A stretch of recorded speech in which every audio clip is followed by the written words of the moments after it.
Hello everyone, welcome to my channel Nurse and Ed KGS. In this week's video, we're going to be looking at the STAND tool. And STAND represents the screening tool for acute neurological dysphagia. And you may be asked to perform a STAND tool on a patient, for example, if you work in the ER or in stroke or neuro units, even medicine units at times. We need to be able to assess quickly dysphagia in acute care settings, and this is where the STAND tool comes in. It's one of those quick, reliable, efficient screening tool, and it helps us to identify patients at risk of dysphagia. In this video, we're going to explore the tool, how it works, and its clinical application in acute care settings. Let's get started. Acute neurological dysphagia refers to difficulty swallowing that arises suddenly as a result of neurological conditions that affect the brain or nervous system. It is also a complication seen in patients with acute neurological events such as stroke, traumatic brain injury, brain tumors, or neurodegenerative disorders. Our ability to swallow is a complex process that involves coordination of various muscles and nerves in our mouth, throat, and esophagus. Now, when there is neurological damage or some kind of deficit, it disrupts this intricate swallowing mechanisms, leading to dysphagia. The symptoms of acute neurological dysphagia will vary depending on that underlying neurological condition and the severity of the impairment. Some common symptoms will include difficulty initiating swallowing or oral dysphagia. The next is sensation of food getting stuck in the throat, coughing or choking while eating and drinking, as well as regurgitation of food or liquids. Increased risk for aspiration. This is where food or liquid enters the airway. Or patients who are having weight loss or malnutrition due to difficulty eating an adequate diet. Acute neurological dysphagia not only affects the person's or patient's ability to eat and drink safely, but can lead to severe health consequences if left untreated and undiagnosed.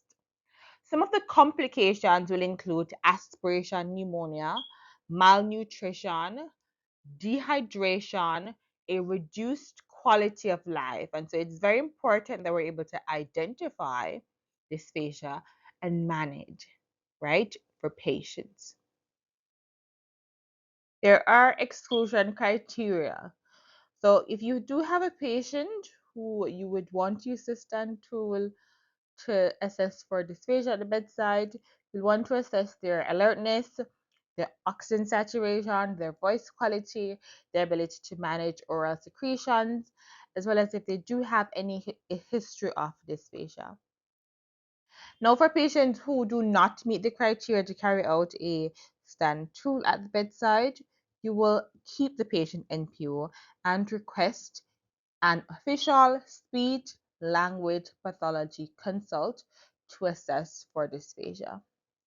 So patients who are too lethargic, they're unable to keep their oxygen saturations at or above 90%, patients who are having gurgling vocal quality or inability to manage oral secretions, and patients who have a history of dysphagia. Now, these patients do not meet the criteria to carry out a STAND tool at the bedside as a nurse. It would be safe. And so, again, for these patients, you'll be keeping them NPO and obtaining an official SLP consult. So, you'll be able to proceed with the swallow challenge if your patient is alert. They're able to maintain oxygen saturation levels at or above 90%. They're able to manage oral secretions. And the patient has no history of dysphagia. So speech language pathologists are those who are able to carry out a full swallowing assessment. However, as nurses, it is within our scope of practice to use the STAND tool and it provides a valid and reliable bedside testing protocol that we're able to use as part of our initial assessment. So, as the nurse, you're going to obtain a clinical history from the patient or their family, including when did the dysphagia begin, any associated symptoms, and any previous swallowing difficulties, as well as any other relevant medical history. You're going to make a note of the presence of any neurological conditions, any recent stroke or traumatic brain injury, or any previous swallowing problems. Next, you'll go on to an oral motor examination. So, you're going to assess the patient's motor function, including lip closure, tongue movement, cheek strength, and coordination of oral movements. You're going to observe for any abnormalities or impairments in oral motor function, such as weakness, asymmetry, or difficulty with coordinated movements. Next would be a quick cranial nerve assessment. So you're going to evaluate the integrity of cranial nerves that are involved in swallowing. These include your trigeminal nerve, the facial nerve, the glossopharyngeal nerve, the vagus nerve, as well as the hypoglossal nerve. As you're assessing for these cranial nerve function through various tests such as sensation in the face, you're going to assess for facial symmetry and expression, as well as evaluate gag reflex and palatal evaluation. And I do have a video on cranial nerve testing on my channel if you'd like to refer to that. Next, you'll do your swallowing evaluation. So you're going to assess the patient's ability to swallow liquids and puree, including observing for any signs of aspiration or difficulty swallowing.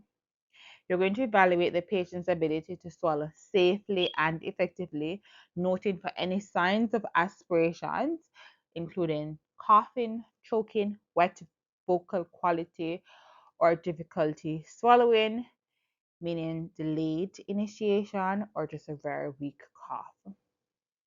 You're also going to be assessing their cough reflex, which is very important in protecting your airway from aspiration. You're going to observe the strength and effectiveness of the patient's cough in response to airway stimulation.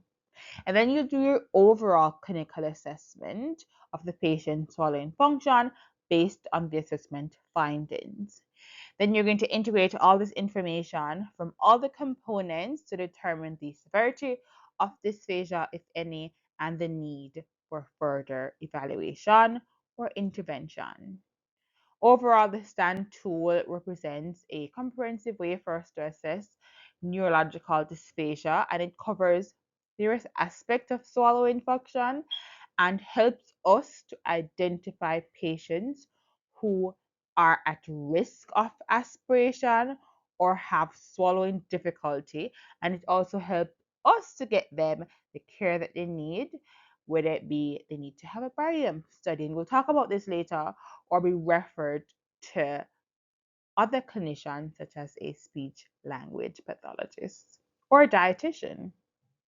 So during the swallow challenge, you're going to observe for swallowing during the swallow challenge with purees and water. You're going to assess whether the swallow functions appear normal or abnormal. And then you're going to document your results and any actions taken. So, step one, you'll be starting with purees. You're going to offer a teaspoon of pudding or applesauce. And if there's no difficulty, you'll proceed to step two, where you'll use water. If it is that any difficulty is noted, you're going to specify number of problems, stop, and refer the patient to the SLP for further evaluation.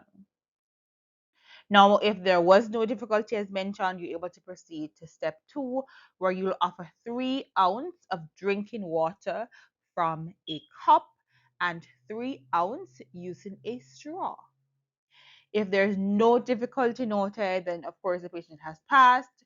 You're going to complete your documentation. However, if there is difficulty, you're going to specify the number of problems, if any, stop, keep the patient NPO, and refer to SLP for further evaluation. Some of the difficulties that you may observe while you're doing the swallow challenge include coughing or throat clearing, include holding food in their mouth, delayed, difficult, or painful swallowing, that their voice becomes wet or gurgly, or they're pocketing food in their cheeks, as well as they're tearing up with swallowing effort, or there's loss of food from their mouth, as well as oxygen desaturation and shortness of breath. And you'll note and specify what problems you observed during the swallow challenge. Now, if step 1 and 2 there was no difficulty noted, you will do your assessment. So, are the swallow functions normal? And if it is that they were abnormal, that you have kept the patient NPO and requested or suggested for a SLP consult. And for all patients, you're going to continue to monitor for symptoms of silent aspiration, including temperature spike, decreased oxygen saturation during eating, change in lung auscultation. And you'll also be selecting for actions taken, including that a barium swallow study exam was ordered, specifically a modified barium swallow exam, or that a screen was done before oral intake, or that the medical doctor was notified of abnormal results, or that there's a need to change the route of different PO medications, and these will be addressed by the physician and the pharmacist. Thank you again for watching. If you did find this video helpful, don't forget to like, comment, and subscribe to my channel to have more informative content on nursing topics. Until next time, take care and stay well. And comment below what kind of screening tools your organization is using to screen for dysphagia. Thank you.